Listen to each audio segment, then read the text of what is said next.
சோனா குருவிக்கும் ராணா குருவிக்கும் கல்யாணம் நடந்து ரொம்ப நாள் கழிச்சு சோனா குருவி இப்பதான் முட்டைகிட்டு இருந்தது. ராணாஜி, நானே கல்யாணம் ஆகி இவ்வளோ நாள் கழிச்சு முட்டையிட்டு இருக்கேன். நான் முட்டையிட்டு 15 நாள் ஆகுது. ஆனா நீங்க இந்த முட்டைய நம்ம பாதுகாப்பா வச்சிருக்கிறதுக்காக இன்னும் ஒரு மரத்தால ஆன வீட்டை கட்டவே இல்ல. சோனா, நான் எப்படியும் இந்த வாரத்துக்குள்ள கண்டிப்பா ஒரு வீட்டை கட்டிடுவேன். நீ அத பத்தி கவலைப்படாத. இல்ல, இன்னைக்கு நானும் உங்க கூட வருவேன். நான் மரக்கட்டைகளை எடுத்துக்கிட்டு வரேன். நீங்க உணவு தேடி எடுத்துட்டு வாங்க. சோனா, நீ என் கூட வர வேண்டாம். நம்ம முட்டைக்கு பக்கத்திலேயே இரு.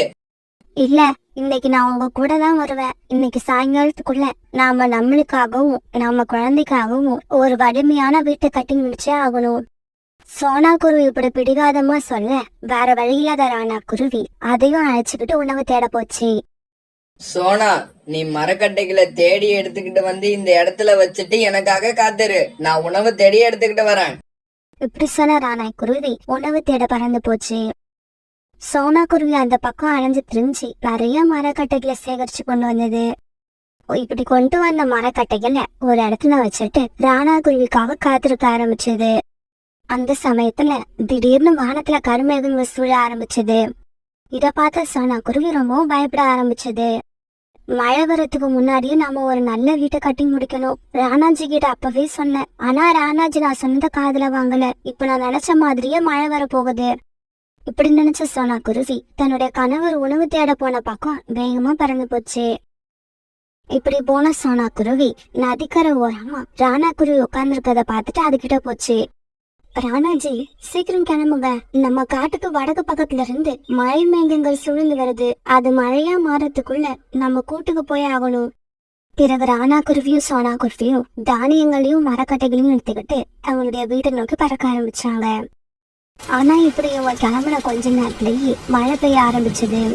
இப்படி திடீர்னு பெய்ச்ச மழையாலையும் வீசின காத்தாலையும் ராணா குருவி சோனா குருவியும் பறக்கிறதுக்கு ரொம்ப சிரமப்பட்டாங்க. இருந்தாலும் தங்களோட முட்டை கூட்டில தனியா இருக்கிறத நினைச்சு எங்கேயும் உட்காராம பறந்துகிட்டே இருந்தாங்க. ராணா குருவியும் சோனா குருவியும் இப்படி மழையில பறந்து போய்கிட்டு இருக்கதை பார்த்த ரீட்டா கிளி அவங்களுக்கு கை கொடுத்து கூப்பிட்டுச்சு. ராணா, சோனா, நீங்க 2 பேரும் என்னோட வீட்டுக்கு வாங்க. மழை ரொம்பவும் வேகமா பெய்யுது. இப்படி பெய்யற மழையில பறந்து போறது ரொம்பவும் ஆபத்து. தயவு செய்து என்னோட வீட்டுல வந்து உட்காருங்க. மழை விட்டதுக்கு அப்புறம் பறந்து போங்க. ரீட்டா கிளி இப்படி சொன்ன உடனே அதை ஏத்துக்கிட்ட ராணா குருவியும் சோனா குருவியும் பிறகு ரீட்டா கிளி வீட்டுக்கு போனாங்க. ரீட்டா, நான் இட்ட முட்டை யாரோட பாதுகாப்பும் இல்லாம தனியா கூட்டுல இருக்கு. அதை நினைச்சா எனக்கு ரொம்ப கவலையா இருக்கு. சோனா, மழை விடுற வரைக்கும் எங்கேயும் போகாதீங்க. மழை மட்டும் இல்ல, காத்தோட வேகமும் அதிகமா இருக்கு. சோனா, நீ முட்டைய பத்தி கவலைப்படாத. முட்டைக்கு எந்த ஆபத்தும் வராது. ராணா குருவி இப்படி ஆறுதல் சொன்னாலும் சோனா குருவி மனசுல ஒரு இனம் புரியாத பயம் இருந்துகிட்டே இருந்தது. எங்கேயோ வெளியில போயிருந்த காணுக்காகவும் கோரிக்காகவும் இந்த சமயத்துல தங்களுடைய வீட்டுக்கு திரும்பி வந்துகிட்டு இருந்தாங்க. இப்படி வந்துகிட்டு இருந்த கோரிக்காகவும் சோனா குருவியோட கூட்டுல ஒரு முட்டை ஒண்ணு தனியா இருக்கிறத பார்த்துடுச்சு. உடனே கோரிக்காகவும் காணுக்காகவும் அந்த முட்டை பக்கத்துல போய் உட்கார்ந்தாங்க.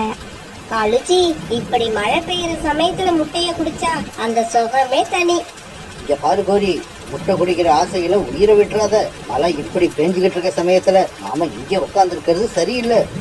காலுக்காகவும் பேச்சு கேட்ட கோரிக்காகவும் உடனே முட்டைய வாயால கவிக்கிட்டு தன்னோட வீட்டுக்கு பறந்து போச்சு. பிறகு கொஞ்ச நேரம் கழிச்சு காத்துல சோனா குருவியோட கூட பறந்து போயிடுச்சு. இதெல்லாம் நடந்து முடிஞ்சு கொஞ்ச நேரம் கழிச்சு மழையும் காத்து சுத்தமா நின்றுடுச்சு. உடனே ராணா குருவி சோனா குருவியும் தங்களோட கூட்டை நோக்கி வேகமா பறந்து போனாங்க. இப்படி பறந்து போன இவங்க தங்களுடைய கூட அந்த மரத்துல இல்லாததை பார்த்துட்டு ரொம்பவும் அதிர்ச்சியானாங்க. நம்ம கூடு, நம்மளோட முட்டை இங்க எதுவுமே இல்ல. நல்ல ஒரு வலிமையான வீட்டை கட்டுங்கன்னு உங்ககிட்ட நான் ரொம்ப நாளா சொல்லிக்கிட்டே இருந்தேன். ஆனா நீங்க தான் அலட்சியமா இருந்துட்டீங்க. இப்படி நடந்துருவோன்னு நான் பயந்தேன். நான் பயந்த மாதிரியே நடந்துருச்சு. சோனா, நீ கொஞ்ச நேரம் அழாம இரு.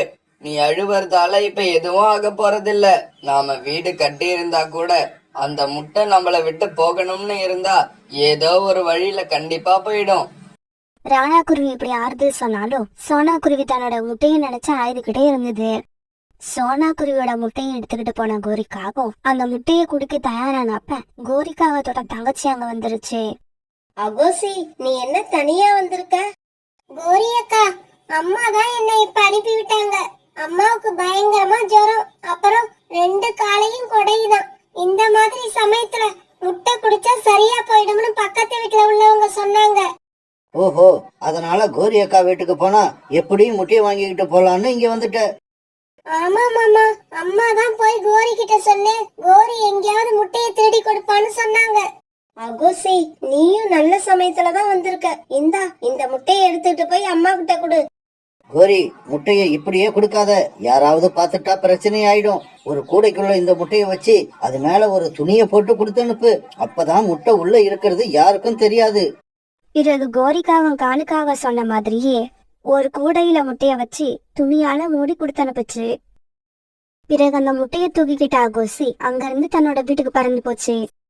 சோனா, நீ வீடு கட்டுறதுக்காக எடுத்துக்கிட்டு வந்த மரக்கட்டைகளை எங்க வச்சிருக்க? வேண்டாம், வீடு கட்ட வேண்டாம். இதுக்கப்புறம் யாருக்காக வீடு கட்ட போறீங்க?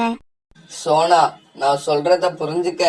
முட்டையை இழந்துட்டு நீ எவ்வளவு கஷ்டப்படுறியோ அதே அளவு நானும் கஷ்டப்படுறேன். இருந்தாலும் நாம அதையே நினைச்சுக்கிட்டு இருக்காம அடுத்து செய்ய வேண்டிய காரியங்களை செய்ய ஆரம்பிக்கணும். அம்மா, நான் முட்டைய வாங்கிக்கிட்டு வந்துட்டேன். சீக்கிரமா இந்த முட்டையை எடுத்து குடிங்க. உங்க உடம்பு அப்பவாவது சரியாகுதான்னு பாப்போம். எனக்கு தெரியும், கோரி கிட்ட சொல்லி அனுப்புனா எனக்காக அவ எப்படியாவது ஒரு முட்டைய கொடுத்து அனுப்புவான்னு நினைச்சேன். அதே மாதிரி கொடுத்து அனுப்பிட்டா. சரி, நீ கூட மேல இருக்கிற துணியை எடு. கோரிக்காகத்தோட அம்மா இப்படி சொல்ல அகோசி கூடைய மூடி வச்சிருந்த துணியை எடுத்தது. என்ன ஆச்சரியம், அந்த கூடைக்குள்ள இப்ப முட்டை இல்ல. அந்த முட்டையில இருந்து வெளிவந்த குருவி குஞ்சு உட்கார்ந்து இருந்தது. அம்மா, நான் அந்த முட்டையை தூக்கிட்டு வர வழியில முட்டையில இருந்து இந்த குழந்தை வெளியே வந்துருச்சு போல இருக்கு. அகோசி, இந்த குழந்தைய பார்க்க குருவி குழந்தை மாதிரி இருக்கு. ஆமா, நீங்க யாரு? என்னோட பாட்டியா? நீங்க என்னோட பாட்டினா ஏன் இவ்வளவு கருப்பா இருக்கீங்க? அம்மா, இந்த குழந்தை பிறந்த உடனே எப்படி பேசுது பாத்தீங்களா? சரி, இப்ப இத என்ன பண்றது? அகோசி, இந்த குழந்தைய பார்க்க குருவி குழந்தை மாதிரி இருக்கு. இங்க பாரு அகோசி, இத நாம எல்லாம் வச்சு வளர்க்க முடியாது. பேசாம இதை தூக்கிக்கிட்டு போய் கோரி கிட்டயே கொடுத்துரு. கோரி நினைச்சா மட்டும்தான் இந்த குருவி குழந்தைய அவங்க அம்மா கிட்ட சேர்க்க முடியும். அம்மா இப்படி சொன்ன உடனே அகோசி குருவி குஞ்சு இருந்த கூடையை தூக்கிட்டு தன்னுடைய அக்கா வீட்டை நோக்கி பறக்க ஆரம்பிச்சா. அகோசி, என்னடி சொல்ற? போற வழியிலேயே இப்படி ஆயிடுச்சுன்னா அதை என்னால நம்பவே முடியல. கோரி சொன்னதை கேட்டுட்டு அந்த குருவி குழந்தை இப்படி பேச ஆரம்பிச்சது. ஆண்டி, நான் கூட இத நம்பவே இல்ல. முட்டையை உடைக்க நான் ரொம்ப நேரமா ட்ரை பண்ணேன். ஆனா முட்டையை உடைச்சு வெளியில வந்ததுக்கு அப்புறம் தான் தெரியுது நான் இப்ப பறந்து போய்கிட்டு இருக்கேன்னு. காலுஜி, இப்ப இந்த குழந்தைய என்ன பண்றது? பேசாம இந்த குருவி குழந்தைய கொண்டு போய் சோனா குருவி கிட்டயே கொடுத்துட்டு வந்துரு. வாழ்க்கையில எவ்வளவோ கெட்ட காரியம் பண்ணிருக்கோம், இது ஒன்னாவது நல்ல காரியமா இருக்கட்டும்.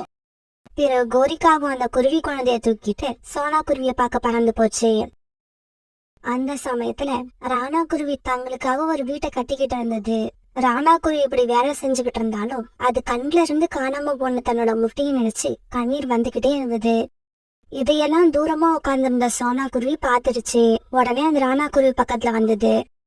ராணாஜி, அழுதுகிட்டு இருந்த எனக்கு ஆறுதல் சொல்லிட்டு இப்ப நீங்க அழ ஆரம்பிச்சுங்கன்னா என்ன அர்த்தம்? காணாம போன முட்டைய பத்தி நான் எப்படி மறந்து போனானோ அதே மாதிரி நீங்களும் மறந்துருங்க. இந்த சமயத்துலதான் கோரிக்காக வந்த கூடையை தூக்கிட்டு அவங்க கிட்ட வந்தது. சோனா, இந்த கூடைக்குள்ள என்ன இருக்குன்னு உனக்கு தெரியுமா? எனக்கு எப்படி தெரியும்? இந்த கூடையை நீங்க தானே எடுத்துட்டு வந்தீங்க. அதுக்குள்ள என்ன இருக்குன்னு உங்களுக்கு தான் தெரியும். சரி, அதை விடு. இதுக்குள்ள உள்ள பொருள் யாரோடதா இருக்கும்னு நினைக்கிறேன்? கூடை உங்களோடதான் இருக்கும்போது அதுக்குள்ள உள்ள பொருளும் உங்களோடதுதான். அதுதான் இல்ல சோனா, கூடை மட்டும்தான் என்னோடது. அதுக்குள்ள உள்ளது உங்களோடது. இப்படி சொன்ன கோரிக்காவும் நடந்தது எல்லாத்தையும் ராணா குருவிக்கிட்டையும் சோனா குருவிக்கிட்டையும் சொல்லுச்சு. இதை கேட்ட ராணா குருவிக்கு சோனா குருவிக்கு சந்தோஷம் தாங்கல. தங்களோட குழந்தைய மாறி மாறி தூக்கி அணைச்சுக்கிட்டு ஆனந்த கண்ணீர் விட்டு அழுதாங்க. அம்மா, அம்மா, நீங்க தான் என்னோட அம்மா. நான் கண்டுபிடிச்சிட்டேன். ஏன்னா இது வரைக்கும் என்ன பார்த்தவங்க எல்லாம் என்ன பார்த்துட்டு யோசனை தான் பண்ண ஆரம்பிச்சாங்க. ஆனா நீங்க 2 பேரும் தான் என்ன பார்த்துட்டு சந்தோஷப்பட்டீங்க. அதனால நீங்க 2 பேரும் தான் என்னோட அப்பா அம்மா. பிறகு தன்னுடைய வீட்டுக்கு போன கோரிக்காகவும் எதுவும் பேசாம மௌனமா இருந்தது. என்ன கோரி, மௌனமா இருக்க? சோனா குருவி உன்னை ஏதாவது திட்டுச்சா? இல்ல காலுஜி, என்னை திட்டி இருந்தா கூட நான் வருத்தப்பட்டு இருக்க மாட்டேன். ஆனா அந்த குழந்தைய பார்த்துட்டு அவங்க 2 பேரும் எவ்வளவு தெரியுமா சந்தோஷப்பட்டாங்க. ஒரு சமயம் அந்த முட்டையை நான் குடிச்சிருந்தா இவங்களுக்கு இப்ப இந்த சந்தோஷமே வந்திருக்காது. கோரி, நீயா இப்படி யோசிக்கிற? ஆமா காலுஜி, இதுக்கப்புறம் நான் மத்தவங்கள கஷ்டப்படுத்துற மாதிரி எந்த செயலையும் செய்ய மாட்டேன். முடிஞ்சா மத்தவங்கள சந்தோஷப்படுத்துவேன், இல்லன்னா என்னோட வேலையை மட்டும் பாப்பேன். விக்கி, அன்னைக்குதான் 3 பெண் குழந்தைகள் பிறந்திருந்தாங்க. 3 பேரும் பாக்குறதுக்கு ரொம்ப அழகா இருந்தாங்க. குழந்தைங்களா, நீங்க இந்த பழங்களை சாப்பிடுங்க. நான் போய் அக்கம் பக்கத்துல உள்ளவங்களுக்கு இந்த இனிப்பை கொடுத்துட்டு வந்துடுறேன். அம்மா, இனிப்பு கொடுக்க போறீங்களா? எதுக்காக இனிப்பு கொடுக்கணும்? நீங்க 3 பேரும் நல்லபடியா முட்டையில இருந்து வெளியே வந்தீங்கல்ல, அந்த சந்தோஷத்துலதான் நான் இப்ப எல்லாருக்கும் ஸ்வீட் கொடுக்க போறேன். இவங்க போனப்ப காலுக்காகவும் கோரிக்காகவும் தங்களோட வீட்டு வாசல்லே உட்கார்ந்துருந்தாங்க. சோனா, நீ இனிப்பு எடுத்துக்கிட்டு வர்றத பார்த்தா உன்னோட முட்டைகள்ல இருந்து குழந்தைங்க வெளியே வந்துருச்சுன்னு நினைக்கிறேன். ஆமா, என்ன குழந்தைங்க பிறந்திருக்கு? என்ன காலுஜி, இதெல்லாம் ஒரு கேள்வியா? ஆண் குழந்தை பிறந்ததாலதான் சோனா குருவி இவ்வளவு சந்தோஷமா ஸ்வீட் எடுத்துட்டு வந்திருக்கு. இதையெல்லாம் நாமளா தெரிஞ்சுக்கணும். இல்ல கோரி அக்கா, எனக்கு 3 பெண் குழந்தைகள் பிறந்திருக்காங்க. சோனா, உனக்கு பைத்தியம் பிடிச்சிருச்சுன்னு நினைக்கிறேன். எல்லா பறவைகளும் ஆண் குழந்தை பிறந்தாதான் எல்லாருக்கும் இனிப்பு கொடுத்து சந்தோஷமா கொண்டாடுவாங்க. கோரி அக்கா, ஆண் குழந்தையா இருந்தா என்ன, பெண் குழந்தையா இருந்தா என்ன, 2 பேருமே சமந்தான். பெண்களும் தான் நல்லா படிக்கிறாங்க, எல்லா வேலைக்கும் போறாங்க. அதுக்கப்புறமும் எதுக்காக ஆண் குழந்தை தான் பிறக்கணும்னு நினைக்கிறீங்க? எல்லாத்துக்கும் மேல எந்த குழந்தையா இருந்தாலும் நம்ம வளர்க்குற விதம் தான் முக்கியம். நாம எப்படி வளர்க்குறோமோ அப்படிதான் அவங்க வளர்ந்து வர போறாங்க. சோனா, எனக்கு 3 ஆண் குழந்தைகள் இருக்கிறாங்க. இன்னும் கொஞ்சம் வளர்ந்து 3 பேரும் சம்பாதிக்க ஆரம்பிச்சா எங்க குடும்பம் எவ்வளவு முன்னேறும். ஆனா நீ உன்னோட 3 குழந்தைங்களுக்கும் வயிறார சாப்பாடு போடுறதுக்கே உன்னோட வாழ்நாள் சரியா போயிடும். கோரி அக்கா, முதல்ல இந்த இனிப்பை எடுத்து வாயில போடுங்க. என்னோட குழந்தைங்களை நான் எப்படி வளர்க்குறேன்னு பொறுத்து இருந்து பாருங்க. இப்படி சொன்ன சோனா குருவி தன்னுடைய வீட்டுக்கு திரும்பி வந்தது. இப்படியே சில நாட்கள் நகர்ந்துச்சு. இங்க பாருங்க குழந்தைங்களா, கஷ்டப்படாம எதுவுமே கிடைக்காது. எந்த ஒரு காரியத்தை செய்யறதுக்கு முன்னாடி இது நல்லதா கெட்டதான்னு ஒரு தடவைக்கு 4 தடவை யோசிக்கணும். நல்லதுன்னு நம்ம மனசுக்கு பட்டுச்சுன்னா எவ்வளவு எதிர்ப்பு வந்தாலும் அதை செய்ய தயங்கவே கூடாது. கெட்டதுன்னு தெரிஞ்சா அது மூலமா நமக்கு எவ்வளவு நன்மைகள் வந்தாலும் அதை நம்ம செய்யவே கூடாது. பெரியவங்களுக்கு மரியாதை கொடுக்கணும், கஷ்டப்படுறவங்கள பார்த்து இறக்கப்படணும். அம்மா, நாங்க 3 பேரும் நீங்க சொன்னபடியே நடந்துப்போம். ஆமாம்மா, நீங்க நினைக்கிற மாதிரியே ஒரு உண்மையான பறவையா, நல்ல பறவையா வாழ்ந்து காட்டுவோம். அம்மா, எங்களுக்கு பறக்க கத்து தரேன்னு சொன்னீங்களே, எப்ப கத்து கொடுக்க போறீங்க? பியூட்டி, உங்களுக்கு எல்லா பாடமும் முடிஞ்சது. இப்ப அடுத்து பறக்க கத்து கொடுக்க போறேன். கோரிக்காகவும் காலுக்காகவும் தங்களோட குழந்தைங்களுக்கு விதவிதமான உணவுப் பொருட்களை திருடி கொண்டு வந்து கொடுத்து சாப்பிட வச்சாங்க. ஏமாந்த பறவைகள் வச்சிருக்க உணவுகளை அவங்கள மிரட்டியும் அடிச்சும் பிடுங்கிட்டு வந்து தங்களோட குழந்தைகளுக்கு சாப்பிட கொடுத்தாங்க. அப்பா, இன்னைக்கு வீட்டுக்கு வரப்ப எனக்கு ஸ்வீட் வாங்கிக்கிட்டு வாங்க. எனக்கு ஸ்வீட் வேண்டாம்ப்பா, பிரியாணி தான் வேணும். அப்பா, எனக்கு சாப்பாடு எதுவும் வேண்டாம், விளையாட்டு பொருள் ஏதாவது வாங்கிக்கிட்டு வாங்க. பசங்களா, நீங்க கேக்குறதெல்லாம் கிடைக்கும். நீங்க கேட்கறதெல்லாம் வாங்கி கொடுக்க தானே நானும் அப்பாவும் இருக்கோம். கோரி, என்னோட கத்தியை எடு, வேலைக்கு போக நேரம் ஆயிடுச்சு. பிறகு கோரி கத்தி எடுத்து கொடுக்க அதை வாங்கிட்டு காண்டு வழிப்பறி பண்றதுக்காக வெளியில பறந்து போச்சு. இப்படி போன காலுக்காகவும் ஒரு பெரிய மரத்துக்கு பின்னால மறைஞ்சு நின்று அந்த வழியா வரவங்கள கண்காணிக்க ஆரம்பிச்சது. கொஞ்ச நேரம் கழிச்சு அந்த வழியா ஒரு ஆட்டோ வர காலுக்காகவும் அந்த ஆட்டோவை வழி வரைச்சு நிப்பாட்டுச்சு. என்ன சார், எங்க போகணும் நீங்க? இங்க பார், சத்தம் போடாத. ஏதாவது சத்தம் போட்ட கத்தியால குத்தி கொன்னுடுவேன். காலுக்காக இப்படி சொன்ன உடனே வண்டியை ஓட்டிக்கிட்டு வந்த பறவை எதுவுமே பேசல.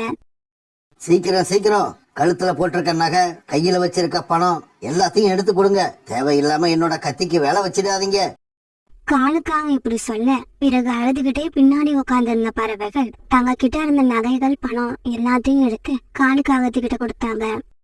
இப்படி அவங்க கிட்ட இருந்த எல்லாத்தையும் வாங்கின காலுக்காக பிறகு அங்க இருந்து பறந்து போயிடுச்சு.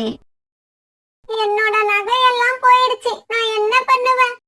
நான் என்னோட பேத்தி கல்யாணத்துக்காக கொஞ்சம் கொஞ்சமா சேர்த்து வச்சிருந்த பணம். இந்த பணத்தை புடுங்கிட்டு போன அந்த திருடன் நல்லாவே இருக்க மாட்டான். அவன் குடும்பமே நாசமா போயிடும். இவ இப்படி இங்க அழுதுகிட்டு இருக்க காலுக்காக ரொம்ப சந்தோஷமா தனக்கு தேவையான ஸ்வீட், பிரியாணி, விளையாட்டு ஜாமான்கள் எல்லாத்தையும் வாங்கிட்டு தன்னோட வீட்டுக்கு போச்சு. குழந்தைங்களா, நீங்க 3 பேரும் மூச்சை நல்லா தம் கட்டிக்கிட்டு ரெக்கைய நல்லா வீசி பறக்க ஆரம்பிக்கணும். நீங்க கொஞ்ச தூரம் பறந்து போங்க, அம்மா உங்க பின்னாடியே வர. பிறகு 3 பேரும் அம்மா சொன்னபடியே மெதுவா பறக்க ஆரம்பிச்சாங்க. அத பார்த்து சந்தோஷப்பட்ட சோனா குருவி அவங்க பின்னாடியே பறந்து போச்சு. இப்படி கொஞ்ச தூரம் பறந்ததுக்கு அப்புறம் குழந்தைங்க நல்லா உற்சாகமாகி வேக வேகமா பறக்க ஆரம்பிச்சாங்க. தன்னோட குழந்தைங்க முதல் தடவையிலேயே இப்படி நல்லா பறக்க ஆரம்பிச்சதை பார்த்து மகிழ்ச்சியான சோனா குருவி அவங்க பின்னாலேயே பறந்து போய்கிட்டு இருந்தது. பிறகு தன்னோட வீட்டுக்கு போன சோனா குருவி தன்னோட குழந்தைங்கள் 3 பேருக்கும் சாப்பிட உணவு எடுத்து கொடுத்தது. குழந்தைகளும் அந்த உணவை சீக்கிரமா சாப்பிட்டு முடிச்சாங்க. பசங்களா, நீங்க இப்ப பறக்க கத்துக்கிட்டீங்க. அடுத்து உங்களுக்கு பிடிச்ச தொழில் என்னங்கிறதையும் நீங்களே முடிவு பண்ணுங்க. நீங்க எந்த தொழில கத்துக்க விரும்புறீங்கன்னு அம்மா கிட்ட சொல்லுங்க. கோரி, இன்னைக்கு ஜம்ஜம் ஆட்டோவை வழிபறிச்சு தான் கொள்ளையடிச்சேன். நான் எதிர்பார்த்ததை விட அதிகமாவே வசூலாயிடுச்சு. பணத்தை பறி கொடுத்த பறவைகள் என்னங்க பண்ணுனாங்க? அவங்களா கண்ணீர் விட்டு அழுதாங்க, கதறினாங்க. ஆனா நான் எதையுமே கண்டுக்கல. அங்கிருந்து பறந்து வந்துட்டேன். அப்பா, யாராவது அழுதா அவங்கள பார்த்து நாம இறக்கப்பட வேண்டாமா? அவங்களுக்கு உதவி செய்ய கூடாதா? இங்க பாருங்க பசங்களா, நம்மளோட வாழ்க்கையில இறக்கம், உதவி அப்படிங்கிற பேச்சுக்கே இடம் கிடையாது. மனச கல்லு மாதிரி வச்சுக்கணும். அப்பதான் நாம நம்மளோட வாழ்க்கையில சந்தோஷமா இருக்க முடியும். சோனா குருவியோட ஒரு பொண்ணு வீடு கட்டுற வேலையில ரொம்பவும் ஆர்வமா இருந்தது. அந்த வேலைய ரொம்பவும் ஈஸியா கத்துக்குச்சு. அடுத்த பொண்ணு விவசாயத்துல ரொம்பவும் ஈடுபாடா இருந்தது. சோனா குருவி வீட்டுக்கும் பக்கத்துல இருந்த வயல்ல நெற்பயிர் விவசாயம் பண்ண ஆரம்பிச்சது. கடைசி பொண்ணு துணிகள் தைக்கிறதுல ரொம்ப ஈடுபாடா இருந்ததால தையல் வேலையை கத்துக்க ஆரம்பிச்சது. சோனா குருவியோட பொண்ணுங்க 3 பேரும் தங்களுடைய வேலையை ரொம்பவும் ஆர்வமா செய்ய ஆரம்பிச்சாங்க. இப்படியே சில நாட்கள் நகர்ந்துச்சு. சொந்த காட்டுல யாருக்கிட்டையும் நிறைய செல்வம் இல்லாதால காலுக்காக ஒரு நாள் பக்கத்து காட்டுக்கு திருட போச்சு.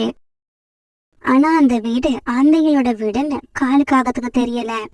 திருடுறதுக்காக வீட்டுக்குள்ள போன காலுக்காக திருடிட்டு வெளியே வரும்போது ஒரு ஆந்தை கண் விழிச்சிருச்சு. அந்த ஆந்தை போட்ட சத்தத்தால மீதி இருந்த ஆந்தைகளும் எழுந்திருக்க காலுக்காகத்துக்கு தர்ம அடி கிடைச்சது. இந்த காகத்துக்கு என்ன துணிச்சல் இருந்தா நம்ம வீட்லயே திருட வந்திருக்கோம். நம்ம வீட்டுல திருட வந்த காகம் இனி எந்த வீட்லயும் திருடவே கூடாது. அதோட 2 ரெக்கையையும் உடைச்சு போடுங்க. இப்படி சொன்ன ஆந்தைகள் எல்லாம் சேர்ந்து காலுக்காகத்தோட ரெக்கைகளை அடிக்க காலுக்காகத்தோட 2 ரெக்கையும் செயலிருந்து போயிடுச்சு. இப்படி அடிபட்டு அழுதுகிட்டு இருந்த காகத்தை ஆந்தைகள் தூக்கி வெளியில போட்டாங்க. இந்த விஷயம் தெரிஞ்ச கோரிக்காகமும் அவங்க பசங்களும் சேர்ந்து அடிபட்டு கிடந்த காலுக்காகத்தை தங்களோட வீட்டுக்கு கொண்டு வந்தாங்க. காலேஜி, நீங்க எதுக்காக ஆந்தைங்க வீட்டுல திருட போனீங்க? ஆந்தைங்களை பத்தி நமக்கு தான் ஏற்கனவே தெரியுமே.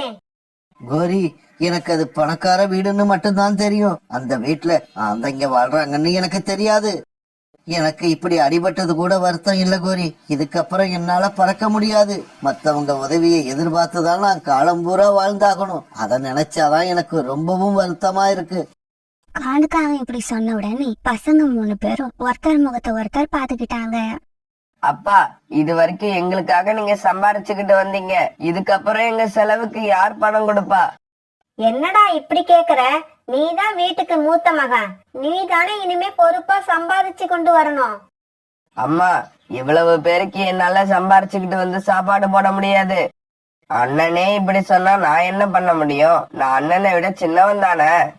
நான் தான் எல்லாரையும் விட சின்னவன். எனக்கு சம்பாதிக்கவே தெரியாது, சாப்பிட தான் தெரியும்.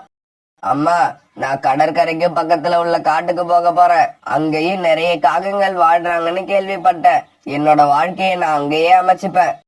டேய், இப்படி எல்லாம் சொல்ல உனக்கு வெக்கமா இல்ல? உங்க அப்பா அடிபட்டு பறக்க முடியாம அழுதுகிட்டு படுத்திருக்காரு. நீ என்னடான்னா வீட்டை விட்டு எங்கேயோ உள்ள காட்டுக்கு போக போறேன்னு சொல்ற. இப்படி சொல்ல உனக்கு எப்படிடா மனசு வந்தது? அம்மா, நம்மளோட வாழ்க்கையில இறக்கம் உதவிங்கிற பேச்சுக்கே இடம் கொடுக்க கூடாது. மனச கல்லு மாதிரி வச்சுக்கணும். அப்பதான் நாம நம்ம வாழ்க்கையில நல்லா இருக்க முடியும். இதையெல்லாம் நீங்களும் அப்பாவும் தானே எங்களுக்கு சொல்லி கொடுத்தீங்க. அண்ணா அண்ணா, நீ எங்க போனாலும் என்னையும் கூப்பிட்டுக்கிட்டு போயிடு. நானும் இந்த வீட்டுல வாழ விரும்பல. இப்படி சொன்ன மூத்த பையன் தம்பியையும் அழைச்சுக்கிட்டு காலுக்காகத்தோட வீட்டை விட்டு வெளியே பறந்து போயிட்டான்.